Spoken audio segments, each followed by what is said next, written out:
Oke, langsung dari arena Menara Kompas kita akan memulai pertandingan yang pertama. Saya menjadi wasit kali ini antara Oki Rengga dengan Cing Abdel. Sudah siap? Wah siap sih, tapi ini terlalu ngagetin tiba-tiba kita langsung main bola nih Cing. Mohon maaf, ini Anda kan pengamat pilkada ya, ngapain di sini? Pengamat pilkada? Bukan. Kita bareng, kita sama-sama pengamat pilkada. Tapi khusus Piki Prasetyo. Iya.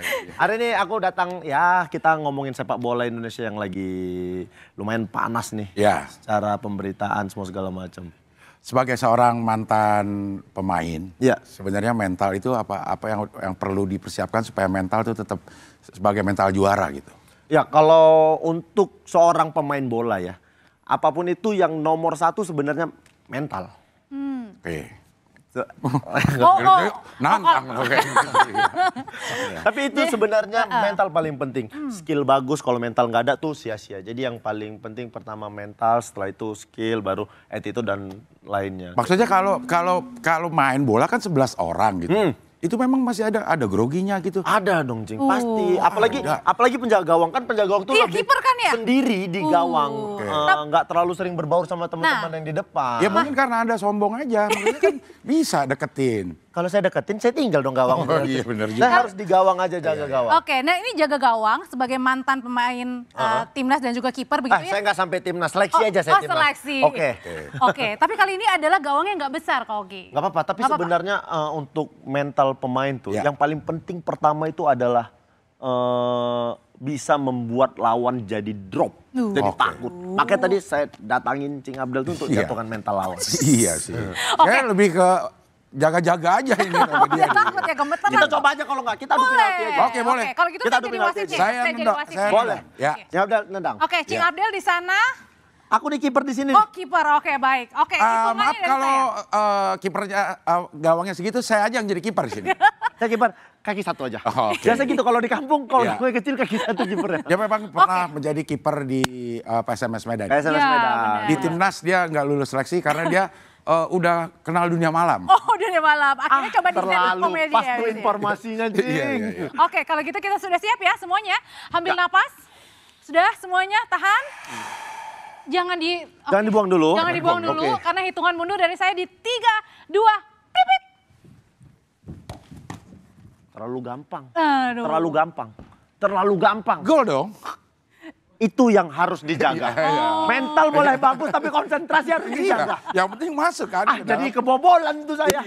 Pantas saya dicoret dari tim. Iya gitu ya. Saya buang ke sana selebrasi berlebihan. Iya, betul, selebrasi berlebihan. Betul, jadi itu tidak boleh juga. Termasuk ini saat ini kan situasinya lagi panas. Kita boleh berselebrasi tapi kurangilah berlebihan. Nah kalau menurut Mas Oki ini berlebihan nih penyambutan segala macam. Penyambutan boleh-boleh saja, tapi kan ada beberapa, sekarang sudah terbagi dua kubu nih sepak bola Indonesia. Yang kemarin sakit hati ketika Sintayong dipecat, sama orang-orang yang Patrick Kluivert datang ke sini untuk melatih, itu lagi gontok-gontokan lah. Berarti sekarang ini malam hari ini juga masih ada gontok-gontokan yang panas sebenarnya. Sampai detik ini masih ada. Mas Oki ada di pihak yang mana nih? Saya ada di pihak yang menjaga pekerjaan saya saja. Saya cari aman saja. Tapi ya sih, aku tuh lebih ke kemarin lumayan kecewa ketika Sintayong dipecat. Ya. Sangat kecewa lah. Saya sih lebih milih kecewa ya daripada kecewa. Bener lah gitu. Iya lah. Oke, baiklah kalau gitu.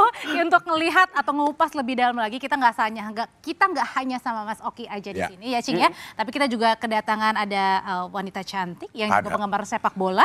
Ada Mbak Kartika Berliana dan juga Bung Firzi Idris, pengamat sepak bola. Benar sekali. Teman-teman saya pengamat sepak bola. Iya, sekarang saya lihat Mas Oki ini juga di konten-kontennya itu. Halo, kalau sepak bola dia nggak dipanggil Mas. Apa? Bung. Oh iya. Iya benar-benar.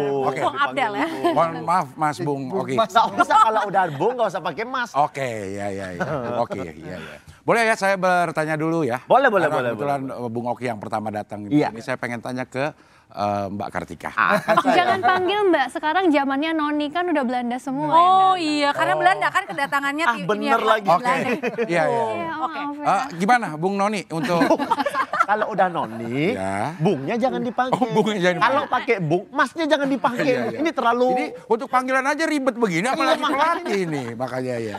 Oke, langsung. Kartika, gimana harapannya sama timnas kita kedatangan Patrick Kluivert ini? Oke, kaget banget ya tadi kirain harapan yang mana nih. Soalnya Cing kan panjang ya kalau ngomongin harapan.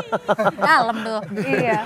Kalau aku sih kemarin lumayan pihak yang lumayan sedih ya ketika STY dipecat, apalagi belum sampai ke waktunya kan 2027 dan janjinya kan sampai akhir gitu. Cuma kalau apapun buat timnas yang terbaik menjaga impian, aku tetap dukung.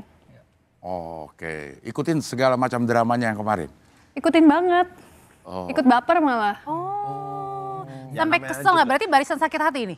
Apa gimana? Kita nggak baris sih. Oh nggak baris. Ya. Kita duduk ya. Tapi sakit Kita hati. barisan pendukung. Ya. Oh pendukung. Iya. Pendukung sakit hati. Tetap didesak ya. Bung Oki, sebagai pantan pemain, sebenarnya pergantian pelatih ini gimana sih? Apa suasana dalam sebuah tim itu dalam menyikapi pergantian pelatih? Pergantian pelatih sah-sah saja dilakukan karena hak itu semuanya di federasi. Mau itu kontraknya masih ada, mau sudah habis diperpanjang segala macam, itu adalah hak federasi. Cuman kemarin aku sempat ngasih statement bahwasannya aku lumayan tidak siap dengan pemecatan ini karena pemecatannya dilakukan secara tiba-tiba dan Sintayong juga secara kontrak masih ada sampai 2027, masih ada peluang kita, kan Sintayong juga berjanji dia minimal meloloskan Indonesia sampai ke round 4. Ke round 4. Dan itu peluang kita untuk ke round 4 masih banyak. Secara kepelatihan, secara kontrak harusnya biarkanlah dia dulu melakukan tugasnya sampai selesai. Kalau seandainya itu gagal, baru dievaluasi. Tapi itu balik lagi semuanya ke PSSI. Dia mau pecat kapanpun, dia rasa sudah tidak satu visi misi, ya silahkan. Dan pergantian Patrick Kluivert ini juga kemarin lumayan. Kenapa dia nih pelatihnya? Itu maksudnya masih banyak pelatih dari sekian lain. Banyak ya pilihan masih banyak pelatih lain. Tapi apapun itu kekecewaan hanya terjadi 1-2 hari buatku. 1-2 hari. Setelahnya ya apapun itu kita harus mendukung timnasnya saat ini. Tidak baik juga kita memberikan ujaran yang tidak baik untuk pelatih baru yang datang. Toh apapun yang kita omongin, Sintayong nggak balik juga. Pelatihnya tetap si Kluivert ini juga. Saatnya kita kasih dukungan penuh aja sama dia. Iya. Kayak begitu. Sebagai pemain profesional artinya siapapun yang melatih yang memang disodorkan itu harus diturutin. Harus diturutin. Dan semua keputusan itu ada di tangan pelatih pastinya nanti. Meskipun pakai baper kan, biasanya kan kalau sudah lama apalagi saling kenal, kemudian kan bapernya kan luar biasa. Baper tidak bisa dilakukan, tidak boleh ada di pemain sepak bola. Itu adalah salah satu perasaan yang tidak boleh ada di pemain sepak bola. Mungkin adaptasi sama adjustmentnya yang ditakutin sama netizen juga. Tapi itu nggak ada masalah. Buat pemain bola, ya kau siap, kau tuh pemain bola, siapapun pelatihnya datang ya kau ikutin program latihannya dia. Profesional. Profesional, kok nggak boleh. Aduh pelatihku, aku udah suka nih sama pelatih ini. Ya aku males-malesan deh gitu. Ya kalau dia males-malesan dia nggak dipakai lah. Jadi nanti jualan bubur. Susah banget tuh jadinya. Oke, kalau dari Bung Firsi sendiri nganggapnya gimana di Bung dengan tadi antusiasmenya yang ternyata juga cukup luar biasa sebenarnya kedatangan Patrick ini. Ya luar biasa, saya nggak nyangka tadi sampai diikutin gitu mobilnya. Iya, patwal. Ke hotel kayaknya pertama kalinya nih saya seumur-umur jadi wartawan lihat bahkan pelatih pada zaman STY pun nggak gitu kayak ya? Gini. Enggak gitu. Jadi memang ini suatu hal yang sangat luar biasa sekali ya, fenomena soal tim nasional ini ke semua lini luar biasa. Media sosial rame terus dari hari Senin, dari hari Minggu. Wartawan-wartawan kayak kami yang pertama mendengar beritanya juga pertama ya kaget. Tapi ya kita tahu karena ada beberapa alasan di belakangnya sehingga ditempuhlah jalan ini. Tapi ya luar biasa sekali sambutan yang dilakukan ini. Kita lihat Patrick juga sangat-sangat antusias ya untuk datang ke sini. Dia sadar tantangannya karena tantangannya luar biasa besar. Dia nggak hanya harus menang di dalam lapangan, dia juga harus menang di luar lapangan. Dia harus memenangkan hati para supporter yang kalau istilahnya lagi sayangnya disuruh ditinggal putus, gitu ya. Ditinggal ya. Jadi kita lihat ke depannya apa yang bisa dia lakukan. Besok akan ada agenda menarik dari Patrick karena akan ada konferensi pers dan di sana dia akan membeberkan semua rencananya, ambisinya, mungkin filosofi sepak bolanya seperti apa yang akan dia bawa, apakah dia lebih mirip Shin, apakah dia akan membawa kita lebih bermain lebih ofensif seperti yang banyak juga diminta para netizen dari Coach Shin. Jadi akan sangat menarik besok kita dengar pendapat dari dia. Ya. Mungkin setelah ini katanya ada agenda dari Patrick Kluivert untuk makan gultik dulu di Blok M. Itu tadi saran saya sebenarnya. Oke. Nginapnya deket ya. Kan deket nih, Iya. dia langsung nginap mau istirahat. Saya pikir gultik bisa kali. Atau sate taichan paling Kan paling Paling dekat. dekat. Paling dia, pedas. Tapi Bung Oki kalau ngelihatnya kan pada saat diwawancara ya kemarin di Maaf Patrick. Kak, itu bungnya kayaknya disingkirkan. Aku agak kayaknya nggak pantas gitu dipanggil. Saya dipanggil Mas, saya lebih Jawa saya. Sekarang sini ya. Oke. Jadi Mas Oki pada saat kemarin lihat kan ya Patrick ini sebenarnya tadi kata Bung Firzi bilang mengharapkan sebenarnya dari supporter. Sebenarnya apa sih pesan yang ingin disampaikan Mas Patrick ya atau pelatih Patrick saat itu tuh? Nggak ngerti juga ya aku apa yang mau disampaikan Patrick. Karena lumayan, dia tuh sampai membatasi kolom komentarnya. Dia belum datang, dia belum memberikan sesuatu, dia belum melakukan sesuatu. Tapi sudah banyak hate speech yang ada di Instagramnya dia kayak begitu tuh di media sosialnya. Menurutku itu adalah hal paling tidak perlu yang dilakukan oleh supporter sepak bola kita. Saya juga lihat di story-nya dia close friend loh. Tapi kok bisa tahu? Ya saya kan dekat sama. Oh deket banget, Iya, makanya Patrick. close friend-nya Patrick. Nanti Patrick Wangga ya. Patrick yang mana nih? Iya. Yang dulu dong. Iya, tapi menurutku itu adalah hal yang sangat tidak boleh dilakukan oleh pecinta sepak bola Indonesia. Kesal, kecewa sama keputusan silahkan. Tapi orang yang baru datang itu nggak punya hak untuk kita hujat juga. Toh kita belum tahu dia bakal gimana ngelatihnya. Kalau 4 pertandingan sisa di round ketiga Piala Dunia ini ternyata secara sistem permainan berubah, kita bisa main lebih bagus dari Coach Sintayong. Lah ini kan kita ngerasa bersalah. Orang-orang yang ngehujat dia di awal pasti bakal ngerasa bersalah kayak begitu. Nggak tahu ya kalau ngerasa bersalah, tapi kan kadang orang-orang yang seperti itu kan kepalanya isinya bukan otak. Apa? Otak-otak. lebih. Jadi bingung yang mana nih Ada dua otak, ya, gitu. Tinggal di double ya. Iya, double. Kartika sebagai penggemar olahraga dan juga banyak bersentuhan dengan acara-acara olahraga termasuk bola, sebenarnya apa harapannya Kartika terhadap Patrick Kluivert?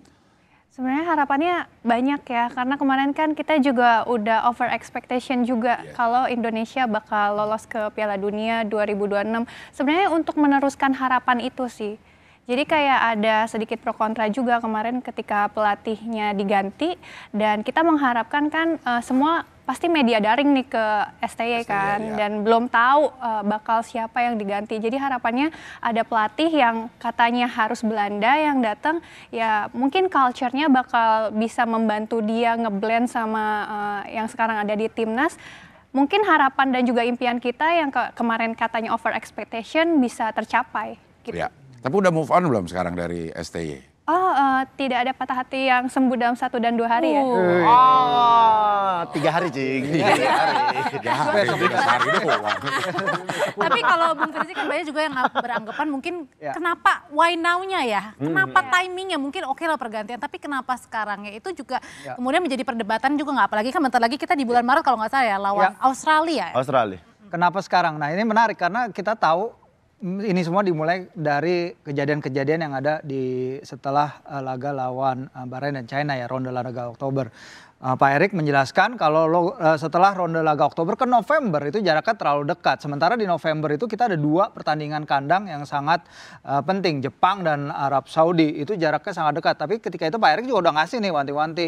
Kalau semua nggak sejalan saya siap mundur. Itu udah diucapkan sebelum lawan Jepang gitu. Nah ini kayaknya ada sesuatu banget nih gitu. Kita di media juga udah mulai paham apa ya kenapa sampai keluar kata-kata itu.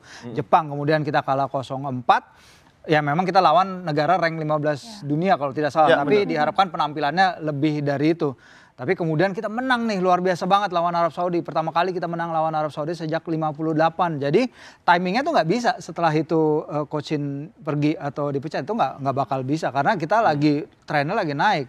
Kemudian datanglah Piala AFF, di Piala AFF ada evaluasi lagi ya terlepas benar apa enggaknya evaluasi itu yaitu kebijakan Oki tadi udah menyampaikannya dengan benar. Pak Erik juga menyampaikan bahwa evaluasi dilakukan bukan hanya misalnya dari laga Piala AFF dan beberapa laga Piala AFF yang misalnya Laos, Filipina yang kita gagal menang. Tapi mundur-mundur ke beberapa laga sebelumnya. Nah akhirnya sampailah kita kepada awal Januari ini. Ini udah saat kalau emang keputusan itu udah diambil dan memang Oki bilang itu adalah hak dari federasi. Gak bisa lebih mundur dari ini karena Patrick perlu kerja, Patrick perlu waktu 2,5 bulan ini harus dimanfaatkan sebaik-baiknya. Kalau emang keputusan itu harus diambil, saya juga sebenarnya menyayangkan sama Coach Shin karena kita lagi naik dan lain-lain. Kita mungkin dalam track yang benar di round 4. Memang gak ada jaminan apa-apa ya dalam 4 laga ke depan, tapi at least para pemain juga udah nunjukin mereka bisa menang. Kalau mau dilakukan emang sekarang dan pergantiannya kan juga cepat ya. Senin kita PSSI mengumumkan federasi bahwa Coach Shin diberhentikan, langsung Rabunya ada pelatih baru. Itu udah cepat menurut saya dan dia datang hari ini langsung cepat. Jadi emang harus jalannya cepat. Berarti itu juga sebenarnya sudah dipersiapkan dari jauh hari si Patrick. Tidak mungkin hanya 2 hari, 2 hari tiba-tiba diumumin dia pelatih, itu nggak mungkin. 24 tanggal 25 dari 24 Desember sampai 27 kan, iya itu kan sudah ada pembicaraan kayak begitu. Mungkin di hari Senin itu malam dikabarin bahwasanya oke, Patrick siap nih untuk melatih timnas, makanya diumumin juga Shin bakal dipecat kayak begitu. Tapi Coach Shin-nya tahu nggak ya? Tahu lah. Dari laga paling terakhir dia udah tahu sebenarnya. Coach Shin pasti tahu lah hal-hal seperti ini, pasti komunikasi. Kalau memang federasi gentleman, dia harusnya memberitahu kepada Coach Sintayong. Tidak mungkin tiba-tiba, Coach Shin kamu nggak usah ngelatih lagi. Kayaknya iklan kamu terlalu banyak nih di sini. Kamu fokus iklan aja. Tidak mungkin seperti itu kan, Cing. Pasti udah lama dikasih tahu lah. Pasti udah lama dikasih tahu. Karena dia pelatih bukan pemain sinetron. Sinetron tuh tau udah nggak di calling aja. Benar.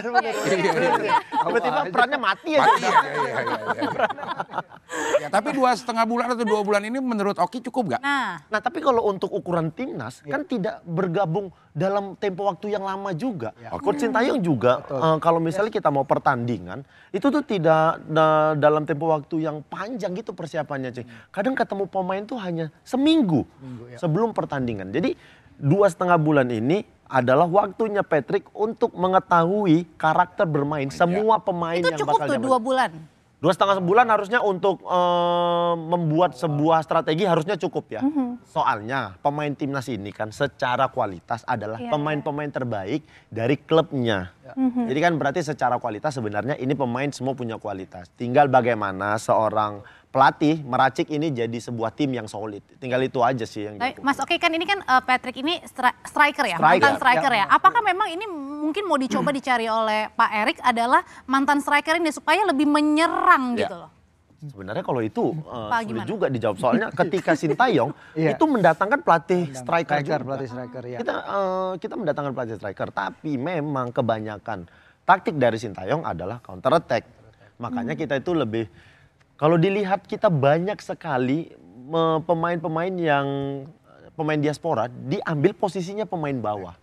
Karena Sintayong bakal lebih mau memperkuat pertahanannya dengan harapan melakukan counter attack. Itu strategi dia yang selama ini kita lihat secara pertandingan dan tidak pernah berubah, jarang berubah strateginya itu. Jadi kalau dibilang mendatangkan Patrick karena ingin menyerang, kayaknya nggak juga lah. Toh kemarin ada pelatih strikernya, memang Sintayongnya aja yang nggak mau menyerang.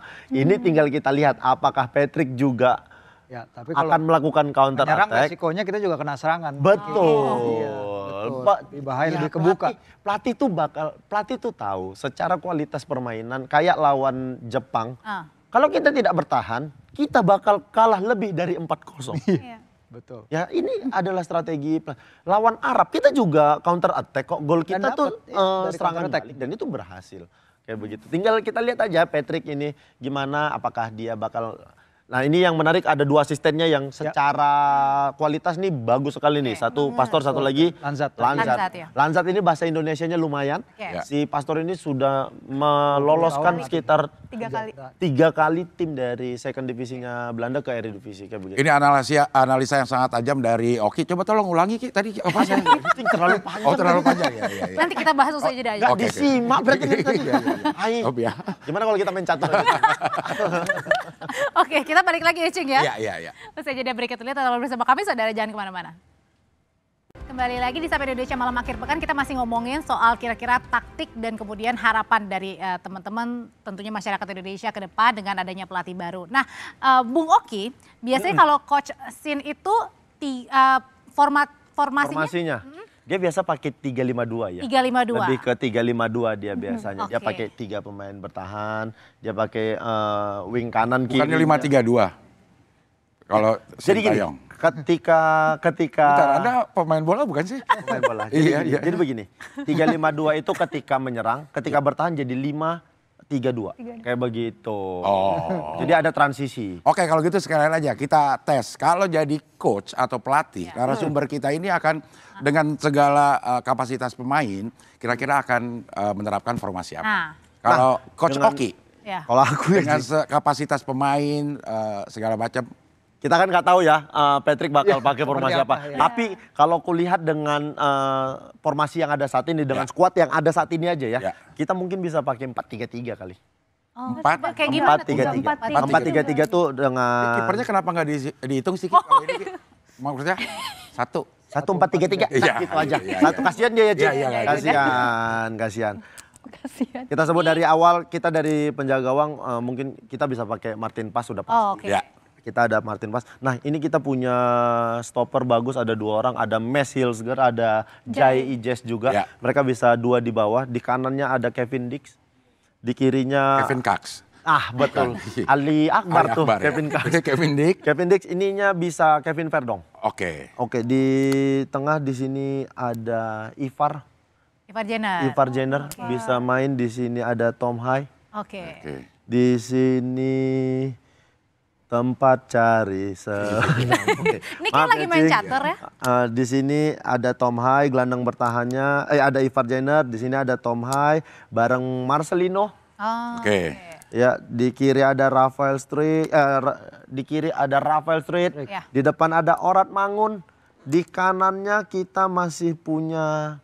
Di kanan siapa kita ya? Kalau Eliano Saldi kemarin main. Ada Eliano juga Eliano. bisa di situ. Mungkin bisa Eliano. Formasi 4-3-3. Ini lebih identiknya lebih menyerang ya. Kalau formasi seperti ini nih lebih menyerang dia secara formasi kayak begitu.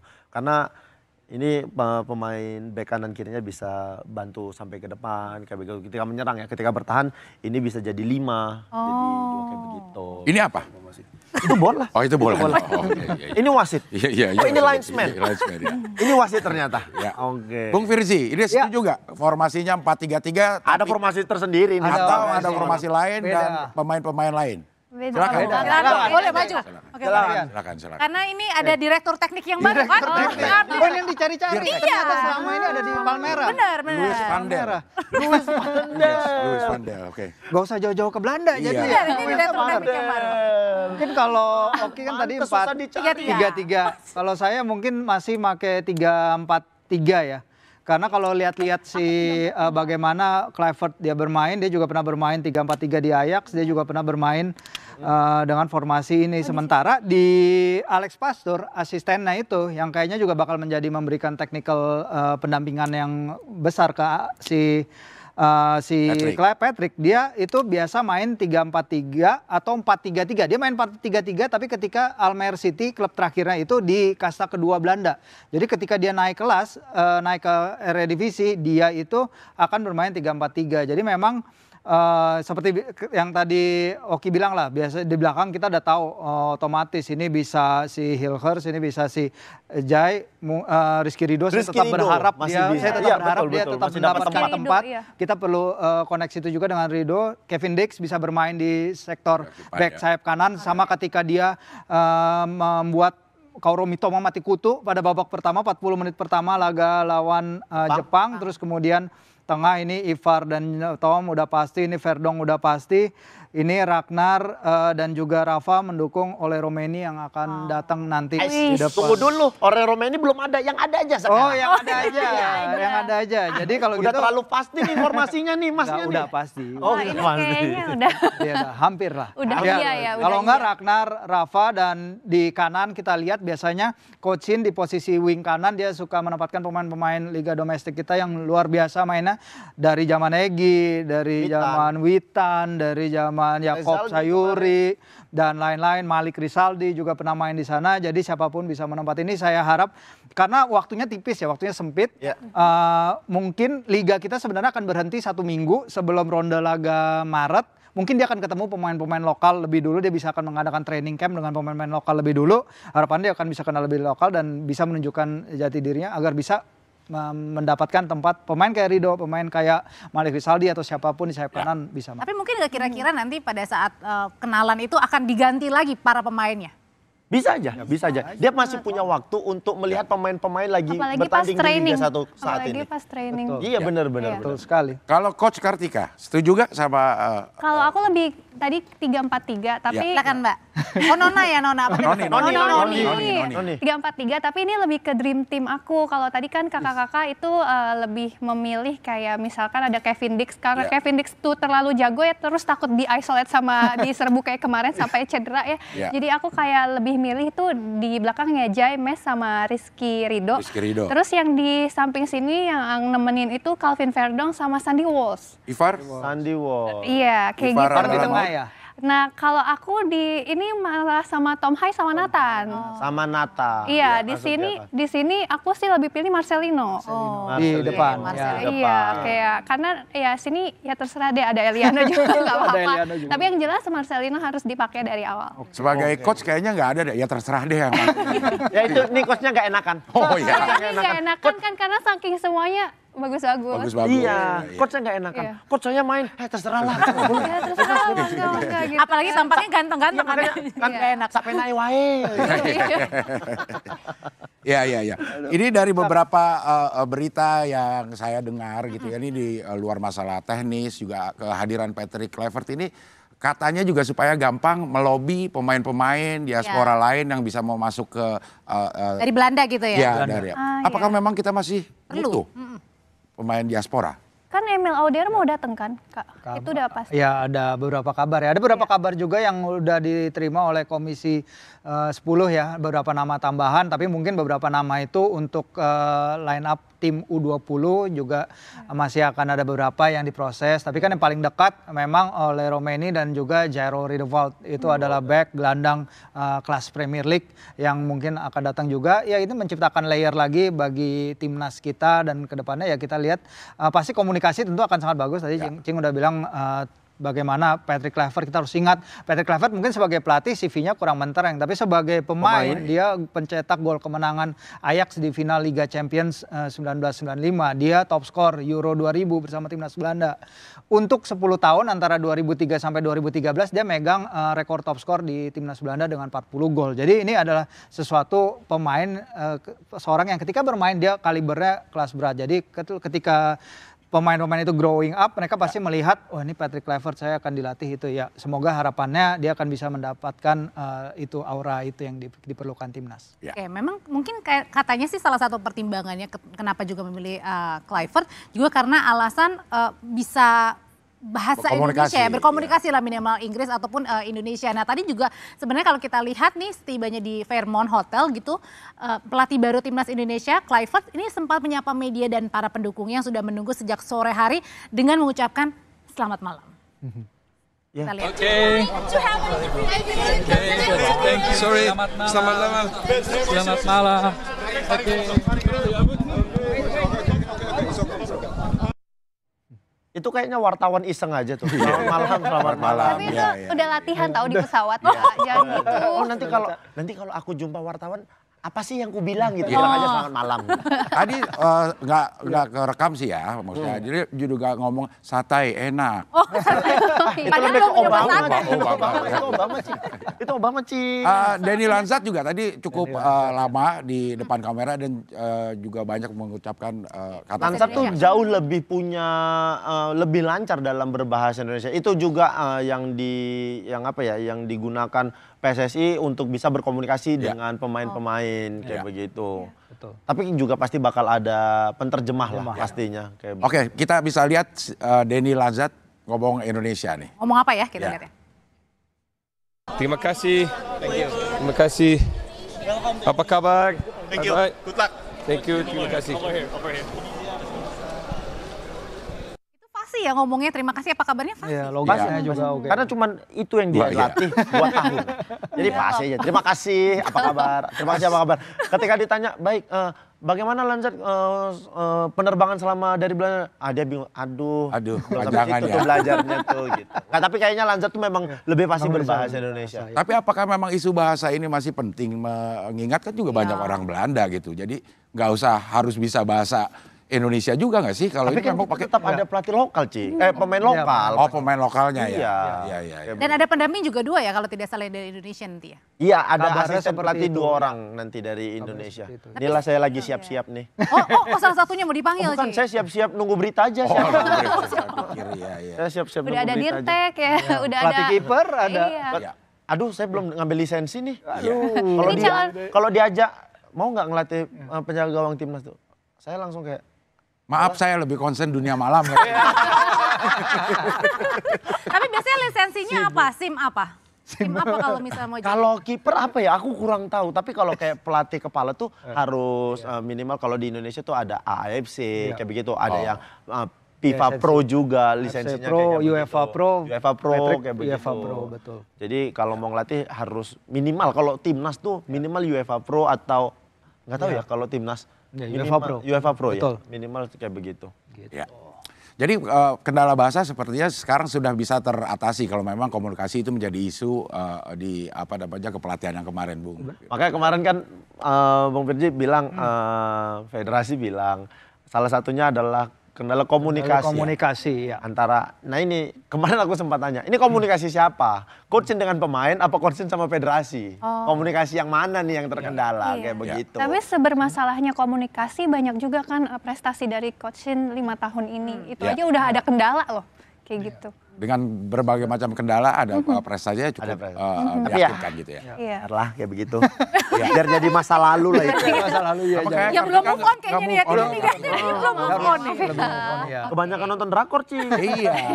Tapi balik lagi nih, saya juga pasti penasaran. Ini kan ini mewakili mungkin ada yang tadi masih belum move on gitu ya. Barisan apa ya, belum move on gitu ya, Cing ya. Tapi gimana caranya untuk meyakinkan masyarakat ya supaya inilah yang terbaik begitu, Bung Firzi. Karena kan apakah ditentukan satu-satunya dengan pertandingan nanti melawan Australia gitu? Gimana, Ya, Bung? hampir pasti itu. Udah pasti itu.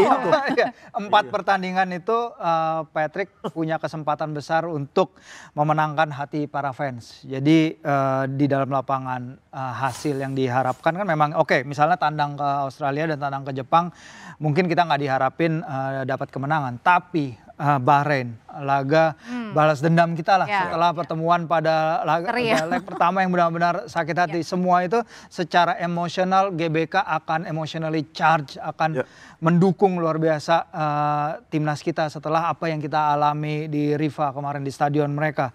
Dan kemudian China juga, karena China kita tahu di laga leg pertama kita diharapkan menang, tapi ya itu dia karena ada Pak Erik bilang ada dinamika di balik layar sehingga yang terjadi memang jauh dari harapan.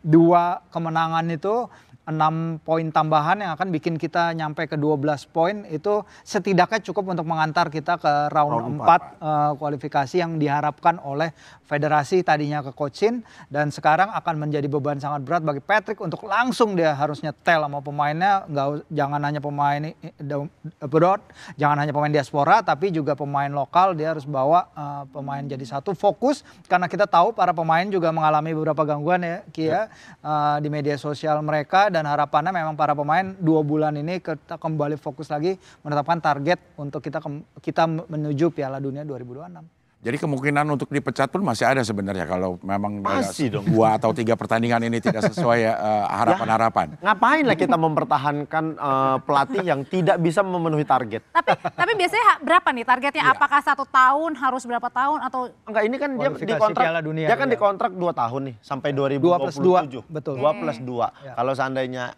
berhasil di 2 tahun ini, bakal ada tambahan 2 tahun lagi kayak begitu. Ya. Dia punya waktu di kualifikasi Piala Dunia. Maret sampai Juni ini. 4 pertandingan. Kalau dia bisa dapat 6 poin, itu sangat bagus sekali. Kalau bisa dapat 9 itu jauh lebih bagus lagi. Kartika, kalau Kartika yang inginkan, apa yang tim yang Sintayong lakukan, itu tuh yang tetap dijalankan nanti di eranya Patrick Kluivert. apakah strateginya atau apa atau pilihan pemainnya? Kalau Kartika apa yang diharapkan? Pilihan pemain kadang tuh juga membingungkan ya, kayak yang lawan China itu kayak sampai sekarang kita nggak ada hint aja. Ini sebenarnya yang mau sama Coach Shin tuh seperti apa? Karena pemilihan dari pemain kan itu kuasa dari pelatih ya. Tapi sih caranya Coach Shin yang melakukan debut ketika pemain baru datang seperti itu, ya itu oke. Tapi kayak saya juga nggak tahu ya kalau misalkan ngomongin formasi atau gaya permainan dari Mas Patrick. Ya, tapi yang jelas dari locker room sih sebenarnya. Bagaimana itu mungkin kunci utama ya kalau misalkan atlet atau pemain bola tuh kuncinya adalah kehangatan di locker room. Kan kita juga tahu banyak banget pelatih besar di sana yang berhasil karena bisa memegang kehangatan di locker room dan juga kerjasama di situ. Nah, bicara ngomongin soal yang hangat gitu, Mbak Kartika. Pakai hitek, pakai. Biar hangat ya. Oke. Panas. AC-nya 2-2 lah. Ya, biar hangat ya. Kalau misalnya waktu di zaman kepelatihan Coach Shin kan kayaknya kita menyatu, apalagi perempuan gitu ya. Terus yang terakhir-terakhir juga di kolom komennya terima kasih Coach Shin gitu kan. Nah ini gimana caranya apa ya? Memenangkan lagi hati memenangkan supporter hati gitu ya. para supporter. Itu pertandingan pertama tadi. Menentukan banget. Iya, menentukan banget menurut aku. Kayak dia di situ justru harus membuktikan sangat gitu.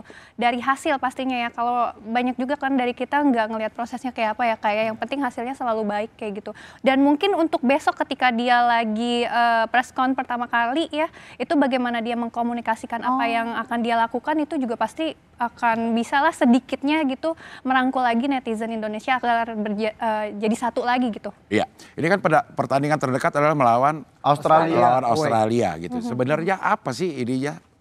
Semana nih si Patrick ini bisa memenangkan hati supporter. Kalau nggak menang gitu, tapi ya nggak menang tapi oke lah. Iya benar. Jadi kayak bukan skor gitu ya, cuman kayak usahanya gitu. Kalau ini bakal ada dua kubu kayaknya. Kubu yang memang nonton timnas itu dari permainannya. Ada kubu yang nonton timnas itu dari hasilnya. Buat kita ya, buat kita yang mungkin selama ini mengikuti timnas, gaya bermain semua segala macam. Ketika timnas bermain dan berproses, itu buat kita cukup sekali. Hasilnya seperti apa buat kita, ya udahlah, ini ada hasilnya, ada prosesnya nih. Terlihat jelas ini gaya bermainnya seperti ini. Ada penonton yang nggak peduli dia, mau mainnya bagus tapi kalah dia, ini kalah ini. Itu yang nggak bisa kita Ada coba jadi pemain di sana ya, belum tentu bisa gitu ya. Sudah pasti dong. Sudah pasti. Kalau bisa pasti dipanggil. Kalau bisa pasti dipanggil. Saya merasakan itu sekali. Saya merasakan sekali hal-hal seperti itu. Ini bahkan sekarang sebenarnya malas untuk ngobrolin bola. Masih banyak aja orang, banyak kali bicara. Kok aja dulu kiper cadangan ketiga. Dalam hatiku, iya memang. Tapi kan aku tahu sepak bola itu seperti apa di dalamnya. Aku tahu bagaimana seorang pelatih merangkul pemainnya di ruang ganti seperti apa. Aku tahu suasana itu. Jadi termasuk tahu juga pengaturan skor ya. Tahu sekali saya. Kayak begitu tuh. Aku hanya coba berbagi ke orang-orang yang mungkin kalian tidak tahu suasana ruang ganti itu seperti apa. Ketika ruang ganti itu sudah tidak ada keharmonisan antara pemain, antara pelatih, itu kita sudah tidak bisa lagi. Itu banyak terjadi di tim-tim besar di Eropa. MU itu pelatihnya yang datang bagus, tapi dia tidak bisa menguasai ruang ganti, tidak bisa menguasai pemain. Dia tidak bisa melakukan sesuatu untuk tim itu. Banyak pelatih yang dia bagus ngelatih tim lain, ngelatih di tim besar, secara prestasi jelek. Keluar dari situ, dia bisa ngeracik tim itu lagi. Berarti dia kan tidak bisa menguasai ruang ganti pemain. Ketika pelatih bisa menguasai ruang ganti pemain, pemain bakal melakukan apapun yang diinstruksikan pelatih. Tapi kalau pemain udah nggak percaya sama pelatih, ya main bolanya bakal udahlah. Tapi kalau misalnya di ruang ganti itu misal coach atau pelatihnya marah-marah, nah itu gimana caranya bisa memaknai marahnya sayang sama marahnya ya kayaknya ini pelatih juga udah nggak cocok lagi deh chemistry-nya dengan kita para pemain. Gimana itu juga mulai dari perbedaan culture itu. Kalau perbedaan culture orang Korea dan orang Eropa mungkin memaknainya beda. Kayak dulu saya di kantor saya yang lama, ketika saya masih kerja di Manchester City, saya juga sempat bekerja di tim multinasional. Bekerja di tim multinasional itu nggak mudah, karena ketika bertemu orang Rusia dan bertemu orang Timur itu pasti pengertiannya beda. Ketika dia berbicara A, mungkin maksudnya baik, tapi cara penyampaian dan lain-lainnya, komunikasi nggak usah kesamaan bahasa, itu aja antara sesama orang yang bisa mengerti bahasa Inggris ya. Coach ini kan kita tahu dia perlu penerjemah bahasa Inggris dan penerjemah bahasa Indonesia. Salah satu aspek yang juga membantu misalnya Arne Slot di Liverpool adalah kemampuan komunikasinya. One on one communication dia jalanin bagus dengan para pemain Liverpool sehingga penampilannya sekarang luar biasa. Nah ya ini pasti akan jadi salah satu. Mungkin bukan hanya soal pengertian bahasa tapi perbedaan culture itu juga berpengaruh. Sekarang kan harapannya nih udah ada pelatih yang mengerti culture mereka, mengerti culture kita. Daniel Lanza tahu culture orang Indonesia dan lain-lain. Dan ini mungkin nanti ada juga pelatih lokal yang bisa jadi jembatan juga ke pelatih-pelatih ini. Lanzat kan juga dekat juga dengan Indonesia. Nah ini ya mungkin harapannya akan membuat suatu lebih baik. Dan dengan apa yang udah dilakukan federasi sekarang ya memang ini harus works. Ini harus berhasil.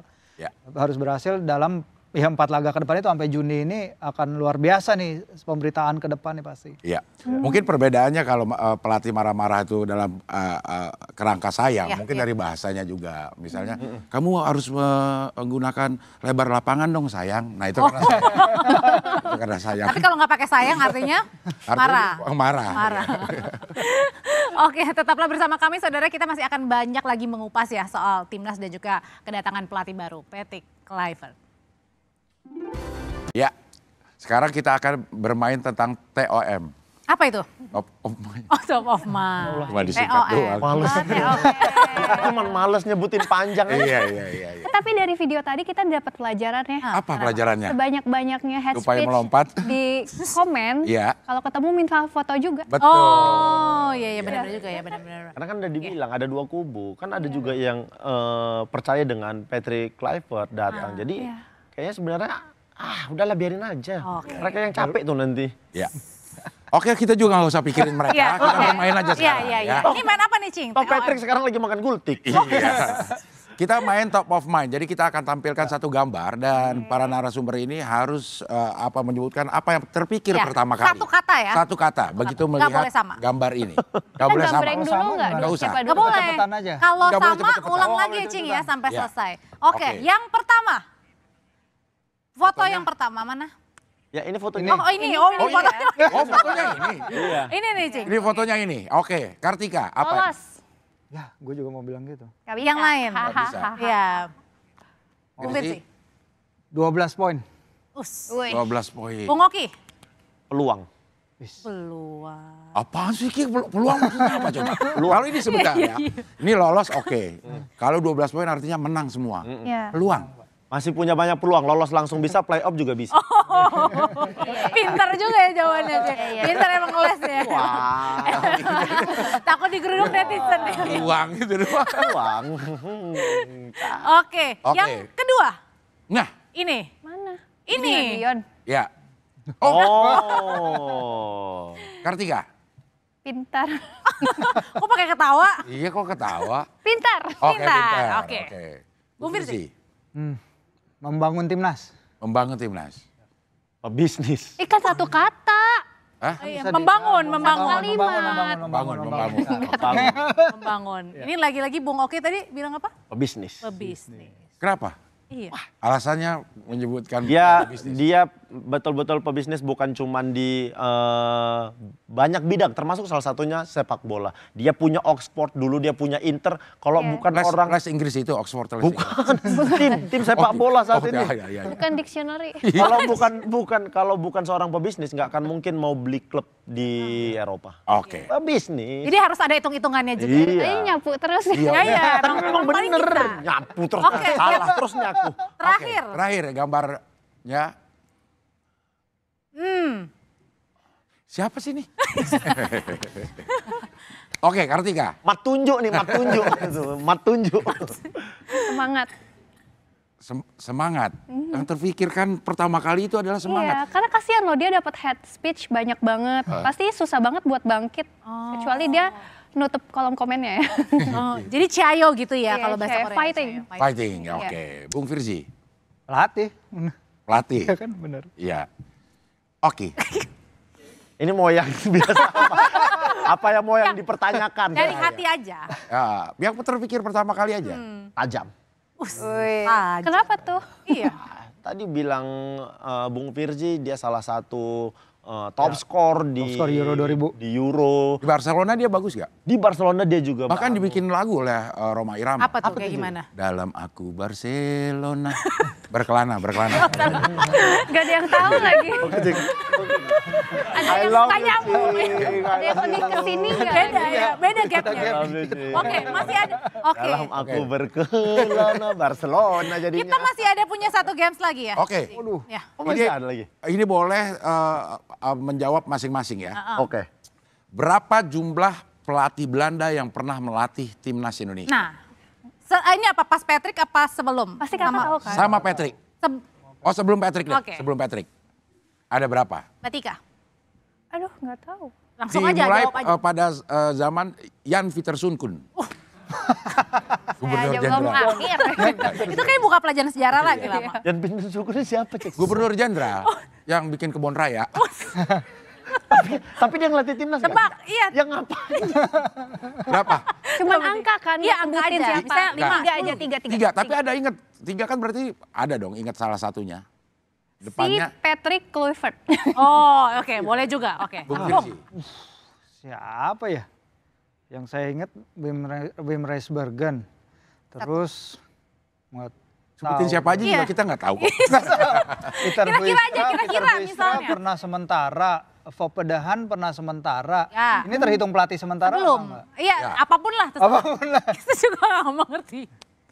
Ya udah tiga kali ya. Ya. Setengah. Tiga. Oh, oke, tiga. Ya, tiga. Oke. Oke. Sama sekali aku nggak tahu pelatih dari Belanda. Udah, Tiga, jawab tapi aja, Kak. tapi kayaknya 3 atau 4 orang gitu loh. 4 orang ya. Oke. Yang benar adalah Cing. Yang benar adalah Drum roll. 5.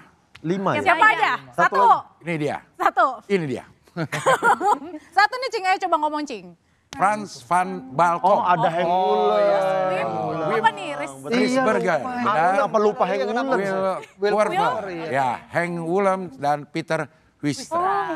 Wih, jadi totalnya ada Alfred Riedel bukan orang Belanda ya? Bukan. Austria. Oh dia Austria. Orang Riedel dia, Cing. Bukannya orang Alfred.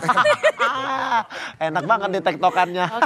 Jadi berarti sama Patrick Kluivert ini 6 ya Cing ya? Oke. 6 sama Patrick. Iya. Oh, oke. Oke. Sama SpongeBob 7. Oke. Ini terakhir pertanyaannya. Apa? Pelatih Belanda yang melatih tim Argentina. Nggak ada. Udah habis. Udah habis. Ini Ya, itu juga lewat. Udah. Makanya, ayo. Oke. Ngisi waktu aja, Ki. Oh masih ada dikit ini durasi. Dikit banget. Oke. Sekarang udah pas nih. Oke, karena kita mau menutup perjumpaan kita, aku pengen semuanya ini nanti menyambung jawaban ya. Ya. Oke. Dari aku dulu ya kalau gitu. Sambung kata gitu. Sambung kata ya. Selamat malam. Malam ini, Kita akan. ininya dari ini. Oh ini, iya. Selamat malam Malam ini? Ini dia. Gak apa-apa, ini dia bisa Cing. Ya. Ya ini dia. Dia datang. Datang apa? Datang ke Indonesia Patrick Kluivert. Pemain. Allahu Akbar, Cing. Pemain. Allah. Pemain sambung kata. Pemain sambung kata. Sampai jumpa dulu. Iya. Wah.